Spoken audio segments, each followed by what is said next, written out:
It's a new season. Yes, you're right, and we're back. A new season. To talk Galavant. A new season. To recap and chat. A new chance to go through the plot. On a show where it hits just the right spot. A new season to go. Ho, ho, ho, ho. Galavant-Ing. Yeah, I got the intro and the outro mixed up a little. My bad. Did you? I'm sorry. I'm sorry. Please forgive me, my king. Off with his head. Yeah. I probably deserve that. Yeah. All right, so we're back. We're talking Galavant. We're talking Season 2, Episode 4, entitled... I don't really like this title, BlueDragonFive. This title just doesn't roll off the tongue. Yeah, I'll give you not the best title. It's Bewitched, Bothered, and Bewildered. I'm like, nah, okay, whatever. You said you say this episode's better than episode 3. I don't know. I think I might be in a little bit of a disagreement. I'll admit that was before kind of talking through 3. So sure enough, we'll see how it holds up. We'll see. I kind of remember liking it initially. I liked it a lot more than 3. Right. Well, it'll be interesting to kind of have a conversation about it then, because I think with our conversation about 3, I kind of hyped you up a little for it. You know, at least showed you, at least kind of defended some of the flaws of it and whatnot. So I think this one's more solid, though. I think this is much more like as a whole. It's like I think it's nothing's really like out of sync or off about it. I think you're right, but I think 3 probably had better like big comedic highlights. I don't know. I think the comedies. We'll get into it. Yeah. So with that in mind, you want to start with a musical recap? Bear in mind, it was before the reanalysis of this one. Sure. Bear in mind. So we don't know quite yet, but I'm still in defensive mind so far. Yeah, you ready? I'm ready. We've got a new episode of Galavant. Better than episode 3. Madalena's heading to a roast. It's quite a roast indeed. Gareth's got a trick up his sleeve. I'm all ears. Gal's trying to set Rich up with the girl of his dreams. Only he doesn't know it. Not just yet. Is he still mind-controlled? Hope it's not for much longer. Richard with love. Gal frustrated. Sid is inebriated. Chef and Gwen have made it. Now that we've teased it, let's go on with the show. All right, and let's put these kind listeners out of their misery now by actually talking about the episode. I'll admit, not one of our best openers. No. What was a good song it was based upon, though? We're trying. Okay, so this episode has a very fun cold open. Yes. So, so Galavant and Richard are negotiating with mercenaries, which I love some good mercenaries. So they're negotiating with some mercenaries and trying to get that army constructed to save Isabella and so on and so forth. And then the mercenaries point out, well, how does this benefit us? What's in it for us? Then Richard just like, this is hilarious. Then he pulls out the Jewel of Valencia. Do you remember, kids? He has the Jewel of Valencia from last season. Boom! Just like so proud of himself on the table. And Galvin's like, how did you get that out of there? He says, I swallowed it. I smuggled it. How did you do that? I swallowed it. He says, that's ridiculous, Richard. Oh, you used like slab of bacon. Down so much bacon grease. And he says, I still don't believe that. Oh, I mean, don't you remember that I was screaming on the ship and getting it out? That was the worst. Coming out was the worst part. Now I know what my mother was always complaining about. The mercenaries, okay, we have a deal. Just rinse it off first. I love that. I had to catch that on my second watch. Just the whole rinse it off one more time. just to be safe. This following bit I really love. This give me his love the mundane. It fits so well with Richard's character. This is what he would do. I love Richard's the kind of guy that takes a moment to acknowledge civility or acknowledge like, oh, this is nice. That's what Richard is. And he says here for a moment, he says, he just takes a moment to applaud the mercenaries here, mercs here. of being men of honor. And you could have just killed us. You outnumber us right here, right now. You could have just killed us and took the jewel. But you're men of honor. You don't do that. Then our mercenary gets the idea, like, huh. And I love Galavant looking to Richard like, you idiot.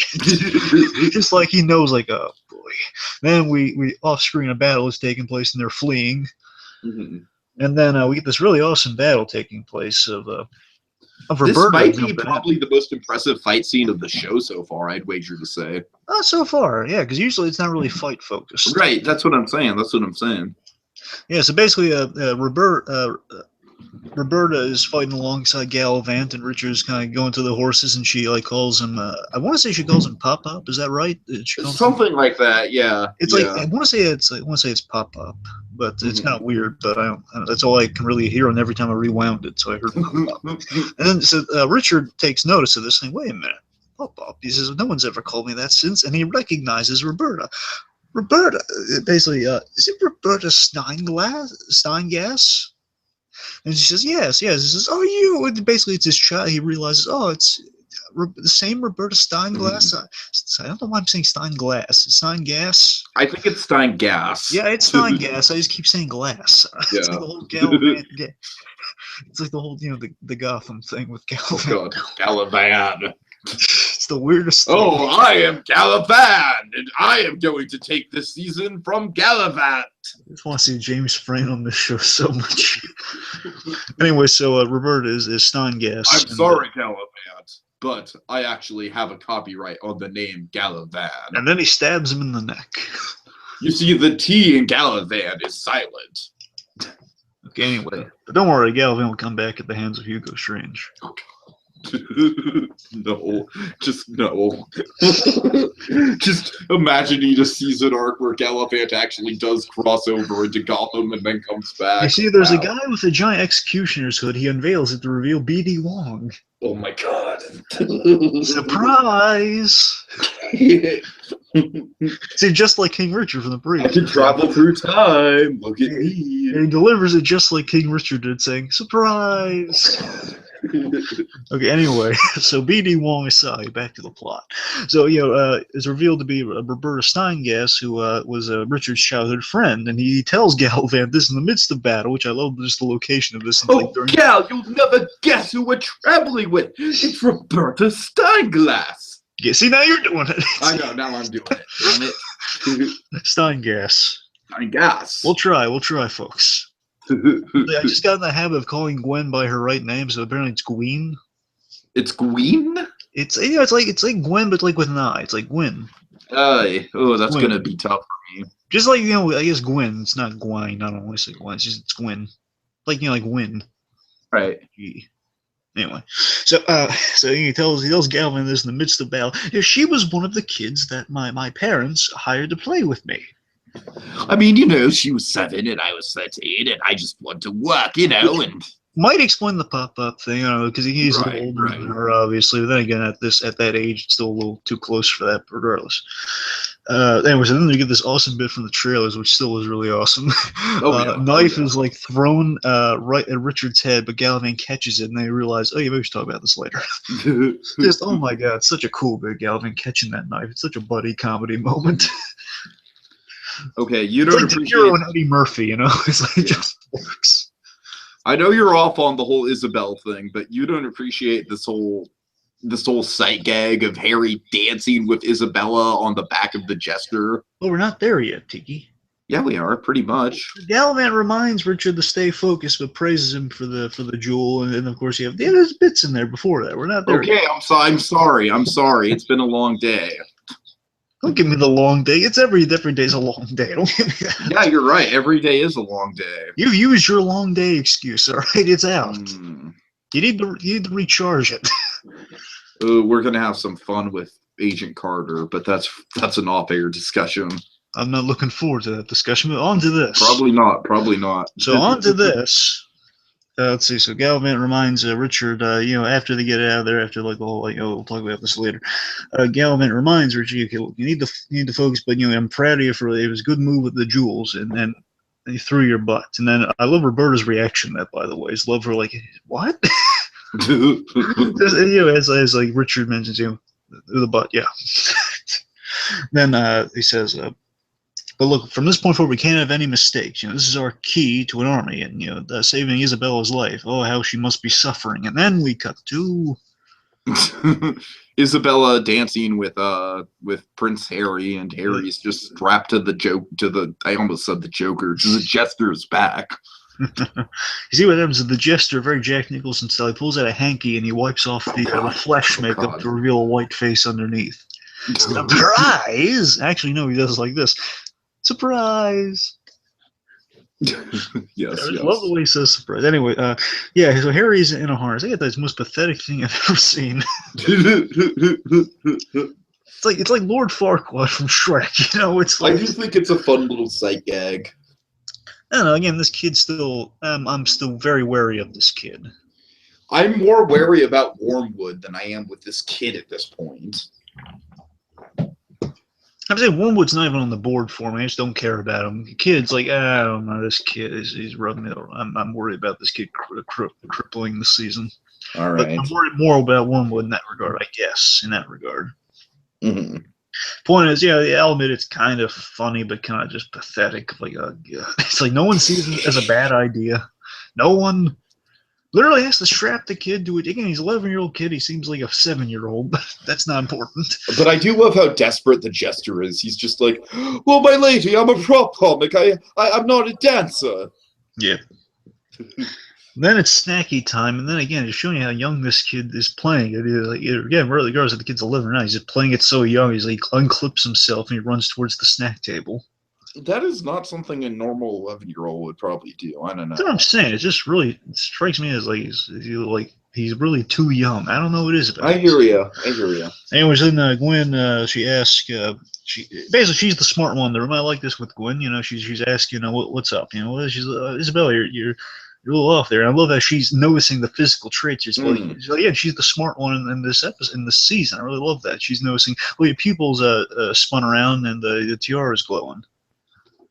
And then, Wormwood distracts. Yeah. Wormwood distracts from that point. As Gwen's panicking at Chef throwing out some food after the lunch break's over. He says, "No, what are you doing?" Like he's throwing away a ton of food in the garbage, which still is very wasteful. I gotta say, it is. Gwen does have somewhat of a point there, but she's more out of desperation than principle on that one.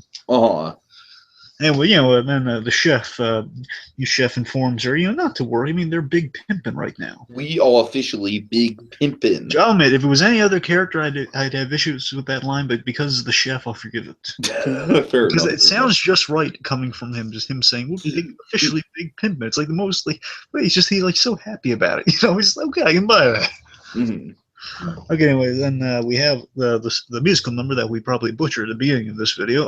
We absolutely butchered it. It's kind of a hard song to do right, folks. I thought it was kind of the standout of this episode. This is as good as it gets. It was a really nice jazzy number. This was really fun. I like this number.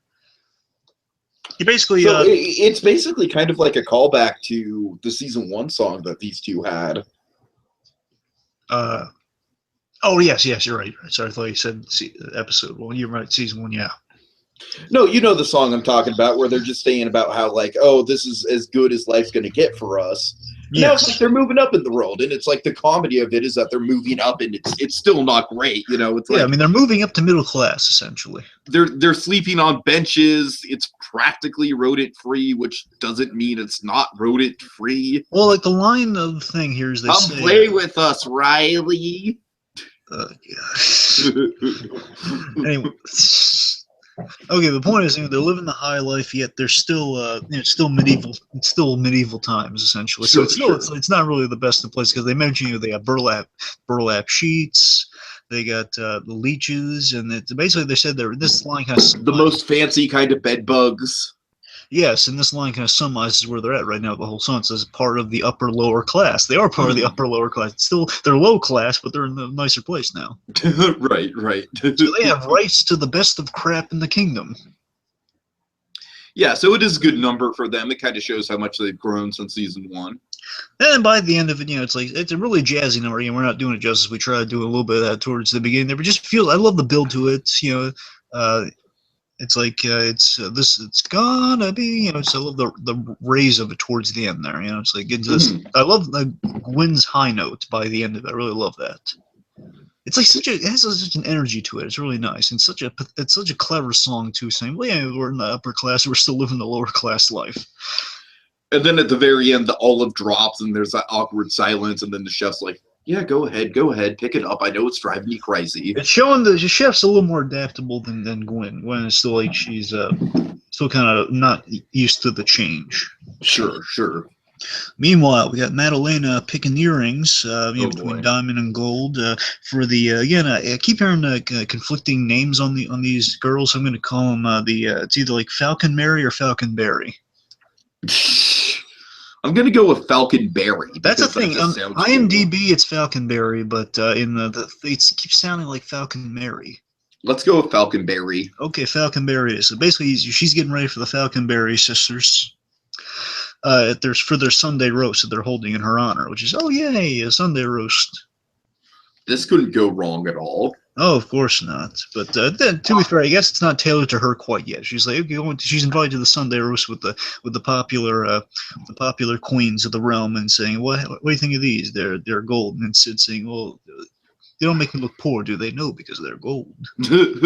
Points to the writers, though, because I do think this is a bit of a fillery storyline, but it is very much a sympathetic Madalena. Yeah, I don't view much as I view more as its character development episode. I think it is it's like setting things up. That's why I think this episode, it's set up, but it's not exactly filler. You know what I mean? I guess so. It's like filler is just like there's literally killing time. This is setting. It is important to establish that Madalena does have a bit of humanity to her. I mean, every aspect of this episode, though, I think it's all setting things up for later on. Though I don't think it's filling time. All right, you're right. Fair enough. Okay, anyway, so yeah, with Madalena there, we get Gareth asking, why is it such a big deal? This dinner in these in these queens. Mm-hmm. And they're the most popular queens in the 7 realms. And we flash back to a young, poor Madalena. And I say poor quite literally. I mean, she is squalor. She's living in squalor. Yes. And she's bullied by the sisters here, and they do the classic yet cruel pull away. It's like, hey, come join us. It's like, hey, come join us, and then they pull away as she tries stepping on things. Oh, I'm sorry, it was our mistake. It's like so cruel. But from that moment, interestingly, with Madalena's character, and this makes sense for her a lot, that Madalena, she aspired to be like them from that moment. Right. To be in their position to do that to other people, and now she's made it in the world. That's what she thinks. And interestingly enough, I mean, when you think about it, Madalena, we've never seen true humanity from Madalena. She just enjoyed Galavant and some other aspects of the word enjoyed. Whoa. But she has. That's literally all the character we've ever gotten with her, is that she likes a good time. Hold on, BlueDragonFive. Seriously. No, I know. I'm just. Yeah. Okay. Aside from that, we've never got really any like humanity from her. Interestingly enough, as a good sib, that makes sense. It's all she really cares about is the status and the getting stuff from people.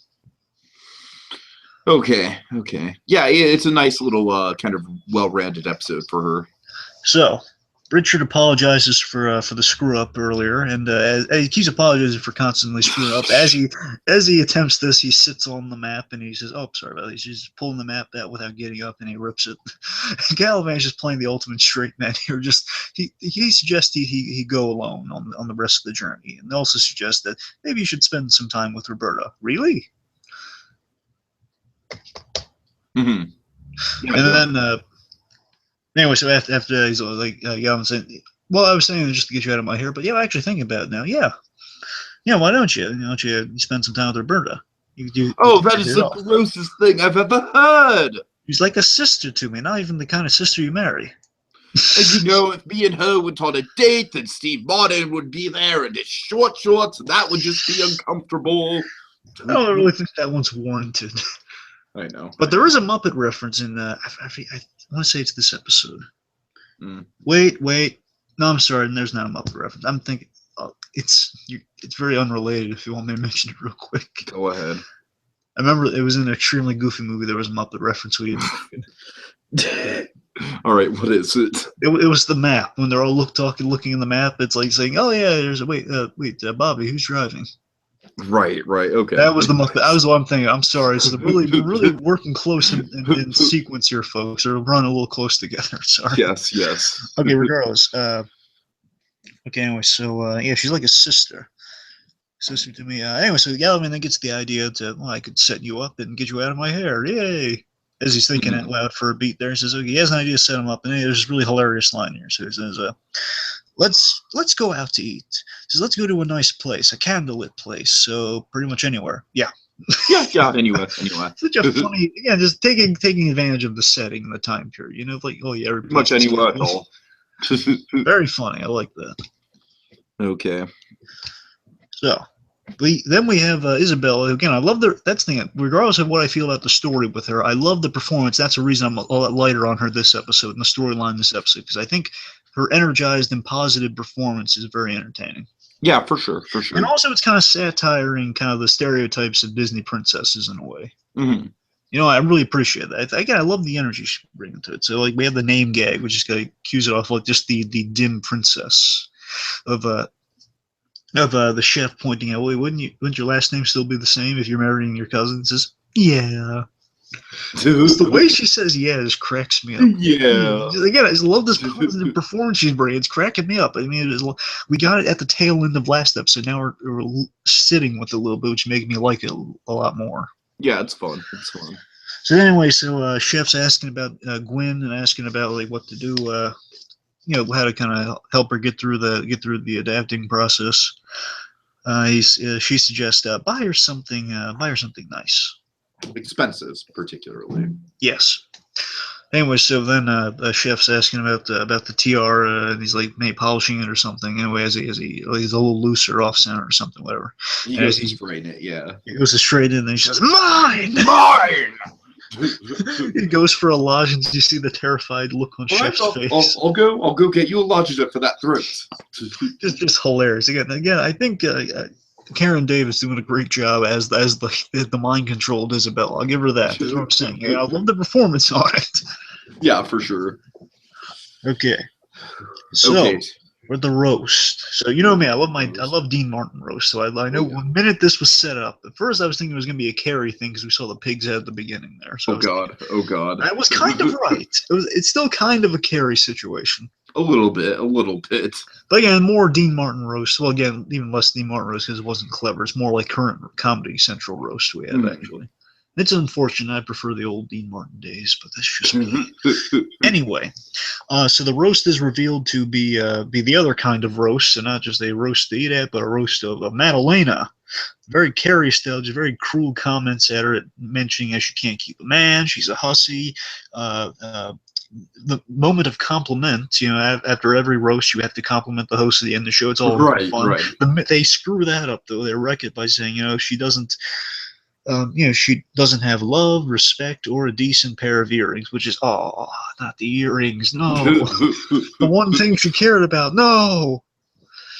And then you genuinely feel bad for Madalena, which I didn't see coming. You do. I didn't see that coming, which I was. You were saying at the start of the season, we were genuinely thinking like, they're just going to kill Madalena off. There's no real use for her, but no, they're coming around on her for sure. Impressively, they're doing stuff with Madalena. So anyways, Madalena's leaving. They do the pull away gag, which is so cruel. It's like, personally, if I was expecting Madalena to maybe stab him there, to be honest with you. I'm saying that's how she got to be queen. She stabbed the guy, so I was expecting her to maybe stab the queens. Very true. Right there and then. I don't see why she couldn't have, but anyway, there's more to her than that. So then we get the pull away. She like takes her shoes off for the long walk home. Poor Madalena. Never thought I'd have to say that, but poor Madalena. And of course, we know what her walking barefoot does to her ego as well. Oh yeah, she's got I'm surprised they didn't gleam onto that, but then again, they probably haven't seen her feet until that moment. Right. Okay. Now we got Chef and Gwen. Oh God, this whole thing is a little depressing, but I guess that's kind of what Chef and Gwen are meant to represent. I think it's funny that Gwen sleeps in the drawer. Anyway, she says she won't sleep in a bed. It's where people give birth and die, and sometimes at the same time, which is very dark and very reminiscent of the first song.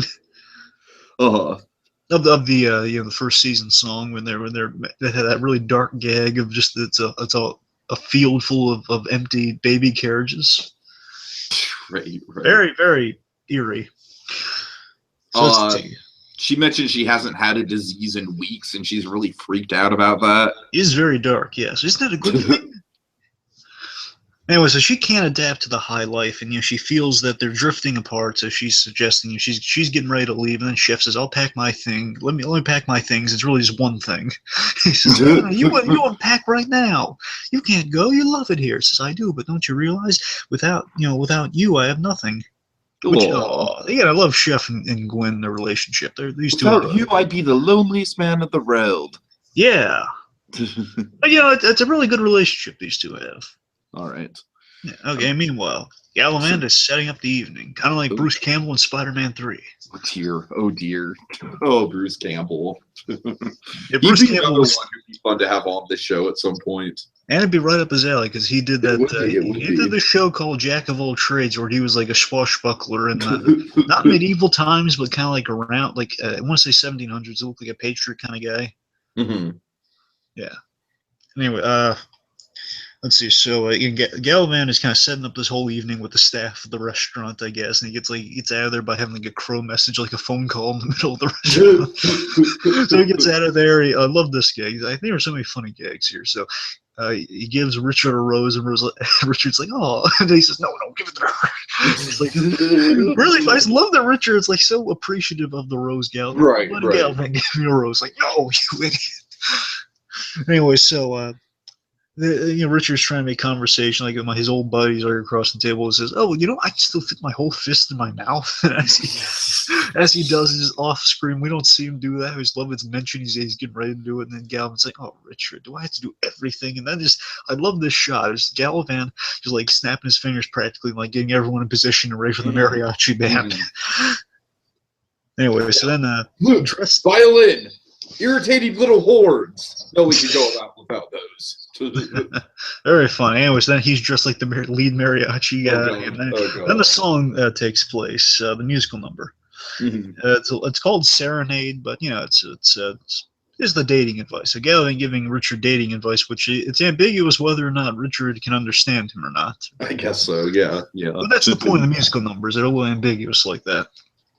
Mm-hmm. Point is, the serenade's going on. He's giving advice of I guess Roberta may or may not be able to hear this, but Richard might. I don't know. Mm-hmm. The point is, it's like, if you don't screw up the moment, maybe you won't die alone. If you don't screw up the moment, maybe you won't die alone. He also mentions, don't ever mention you've never had sex. Trust me upon this. She knows. And she gives him a look like, yeah, she knows. Like, it makes sense. She's his childhood friend. She can probably deduce that. Right. There was one line in the song I really didn't like, but I can look past it. I didn't like the herpes line. I didn't like it. Yeah. But look, I'm going to assume, just for the benefit of the show, I'm going to assume it's like, just don't mention those random topics, opposed to implying Richard might have something. I really don't want to think Richard has something like that, but then again, it's a really disease-ridden medieval times. I'm going to be optimistic on that. He mentioned don't mention really negative topics at the dinner table. That's what I'm going to assume it is. Oh God. Okay. Moving on. So it's a nice little mariachi song. This was fun. It was fun. Again, I think the highlight of this episode was probably the chef song. Yeah. I do think it's very gratifying though, just to get another Galavant. Just to get a King Richard song for once, where where he has a love interest. That's been a long time coming. Very nice. Yeah, I mean, I love Richard being set up with this girl. It makes sense. And right from the get-go, what I liked about this girl, what sold me on her, was I love at the very beginning, she is someone who would fight Richard's battles for him. That's a match made in heaven for him. Almost a Connie. What? Steven Universe, Connie. Oh, right. I thought you said something else. Yeah, you're right. It's perfect. But, it just makes sense. Like, in place of Gareth, what would Richard have? Someone who's going to fight his battles for him, and it's a woman he knows, very intimate. Well, he knows from childhood. He knows her very well. Sure. So it's like, it's going to sound creepy. It's kind of like a female Gareth for him. I told you it was going to sound creepy, but it's the truth. It's like a female Gareth. Mm-hmm. Anyway, let's see. So, I'm really digging Roberta. What about you?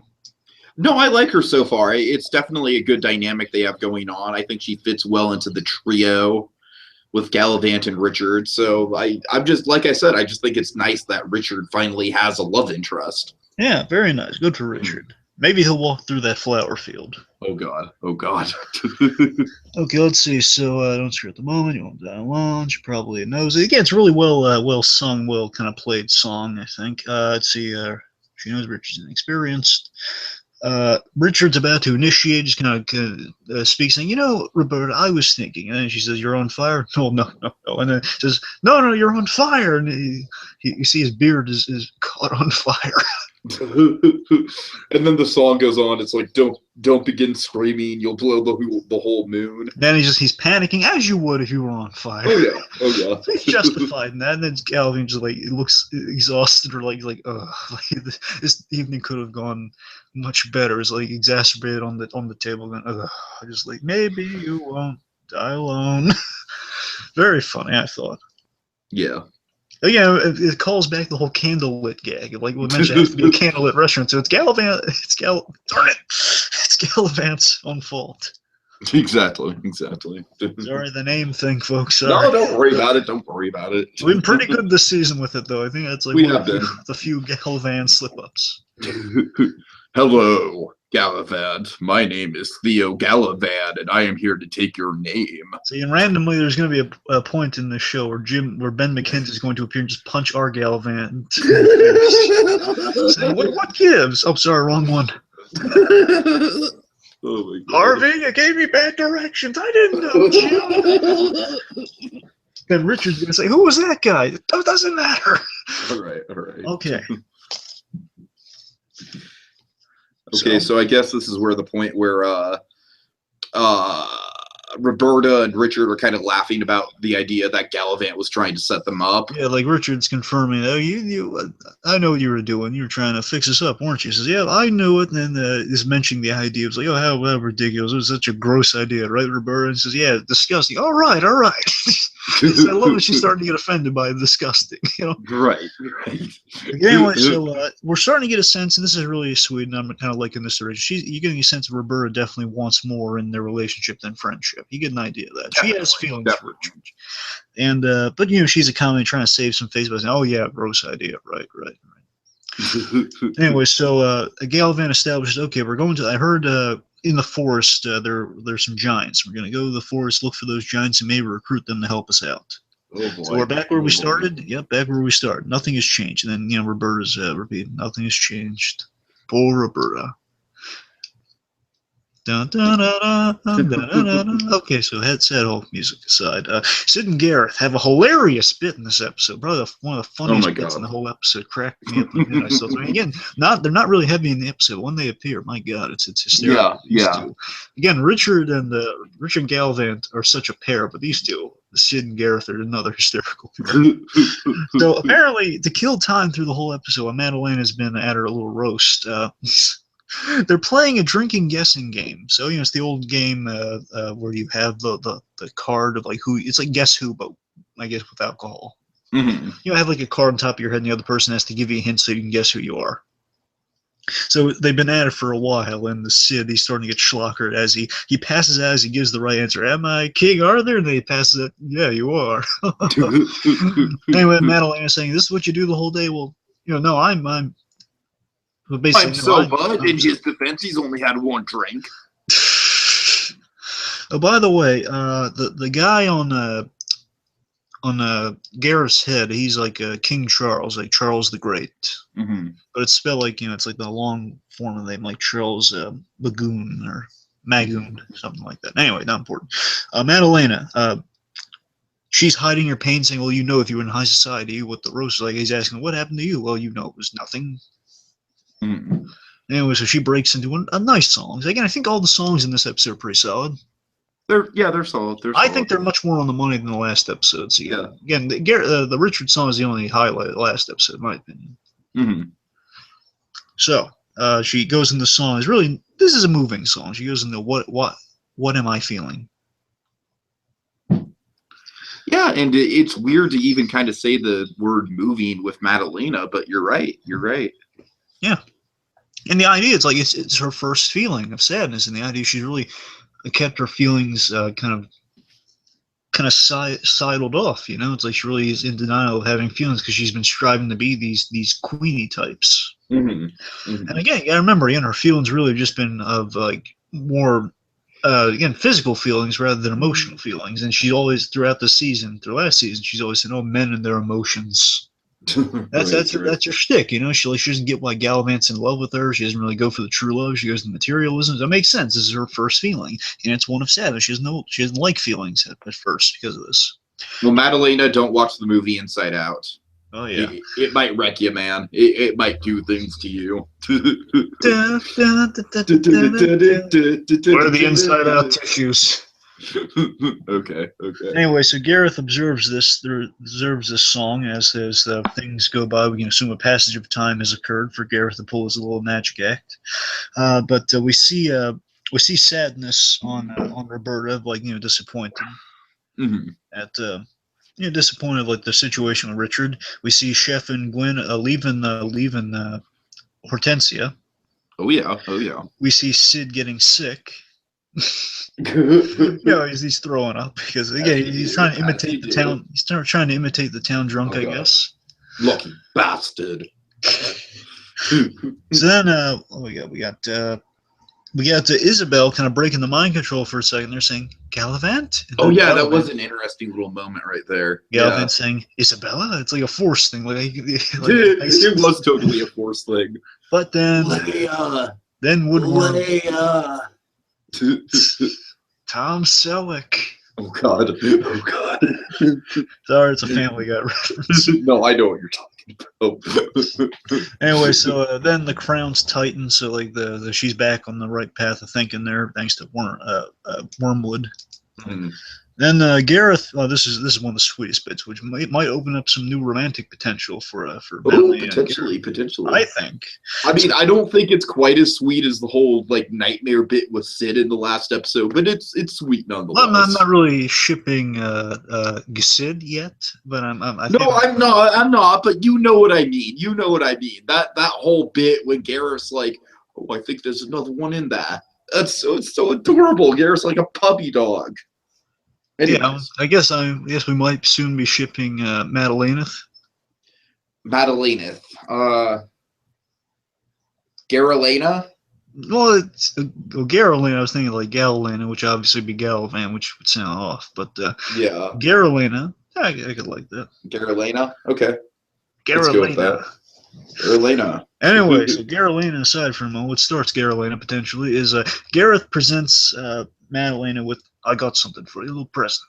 It's the same earrings as the Queen's. And then she opens it up, and literally it is the same earrings because it was ripped right off their ears when they were attached to the earrings. Which, again, it's sweet on Gareth's part, but a little psychotic at the same time. Oh, it's absolutely psychotic, yes. But again, a really sweet gesture, though. And they says, "Oh, I love this, though." It's like Gareth, he obviously would realize this is kind of psychotic. He says, "Oh, I forgot to take the ears off." He says, No, I like it this way. It's like, it's just Madalena still wants a bit of revenge there, which I can't blame her for. And she's genuinely thankful about the gesture, though. Yeah, and it's really sweet. She kisses him on the cheek, and Garrett's like, "Oh," it's like Garrett's really appreciative of that. As he's walking out, they're like, "Oh, I feel something too." And anyway, so she has a new feeling. She says she's talking about feelings, and she has a new feeling now, a new feeling of happiness. And that'll do it then. Yes. Okay, so I did see the promo for the next week's episode. So, did you? I did not. Okay, basically the only real thing we got, it's going to be kind of absurd, BlueDragonFive. It's going to be rather absurd. So we have, the episode title is entitled, just check it, Giants versus Dwarves, right? So we have Galavant and Richard in this field out with a bunch of little people. And basically there's this big confusion about which one of them's a giant and which one of them's a dwarf. So Galavant and Richard are going around like, "Are you a giant?" "No, I'm a dwarf." All right, hold on. I think it's Richard. He's like, "All right, show of hands here. Who's a giant? Who's a dwarf? Let's get this figured out." So essentially, the gag is that giants and dwarves are much more similar in stature than you would originally probably anticipate. So I don't know. I'm not sure how well that'll play, but it was a nice bit of absurdism. We'll see. All right. And then the next episode after that is About Last Night, spelled with Knight. Let's see. Oh, we actually have some episode descriptions. So Giants versus Dwarfs is Roberta tries to bring Galavant and Richard to their senses and solve issues between dwarfs and giants. Isabel's crown is accidentally broken. Oh, okay. There we go. So it looks like we're going to get mind wiped Izzy. That's like by episode 6. That's my cutoff. For sure. It's episode 5. Oh, sorry, 5. Yeah. And then episode 6 is Richard trains for a battle at a school. At a school run by Galavant's father. Oh, yeah, you're right. I heard about Galavant's father being in this season. Yeah. Sir Arthur Galavant. Nice. Madalena makes plans for Gareth's birthday.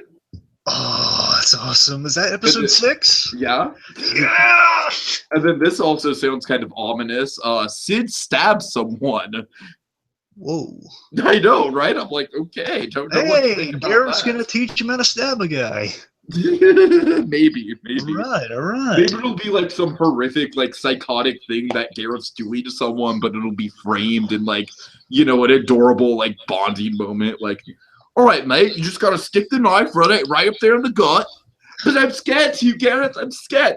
No, mate. You don't be scared, all right? You're just gonna have a steady hand. Here's some alcohol. I'm going to give you this. This is going to be kind of an off the walls mini tangent about something just popped in my mind with like just Sid stabbing someone. Yeah. Picturing the ending of season 3 of Breaking Bad, not the ending, but like right before the ending, just Sid stabbing a guy, just scare her saying, "Run." Oh God. Okay, so I guess that'll about do it. If you want to kind of play us out. Well, overall, the episode though. So overall, I know. I mean, like you said, it was kind of a placeholder. It was a nice little stepping stone to bigger and brighter things. I do like that this dynamic with Richard and the newfound love interest is kind of blooming, and I'm excited to see where that goes. Well, I mean, the biggest thing with, I guess, between this and episode, why I was kind of let down initially more by 3 and in place I liked 4 more, was because again 3 first of all went by really fast.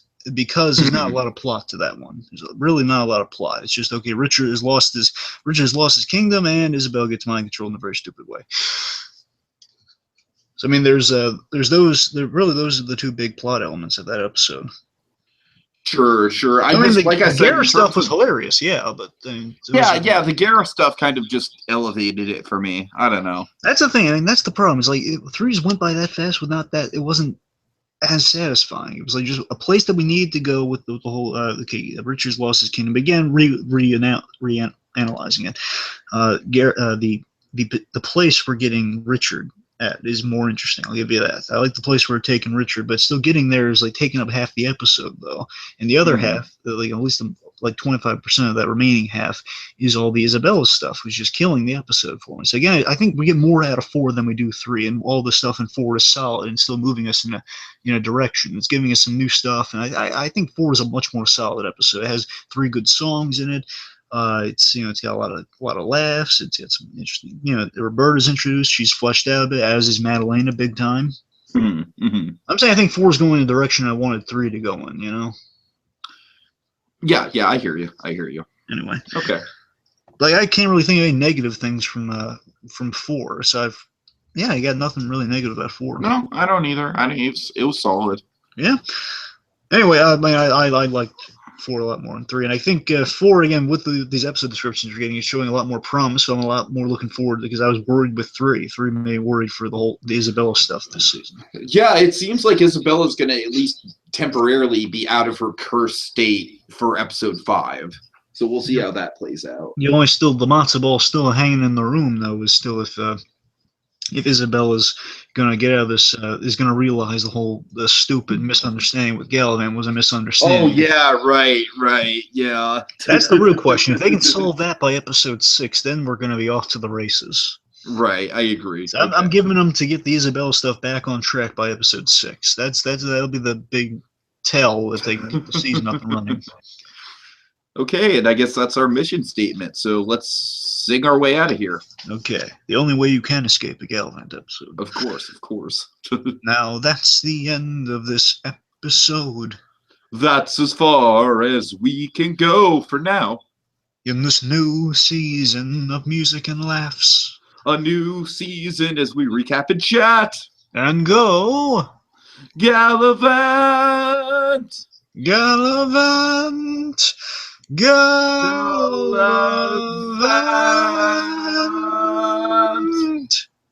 Ing! Oh, you know, it was all cool. She was 7, I was 13. It was a perfectly normal relationship. Oh, thank you for saving me from that dagger, Galavant.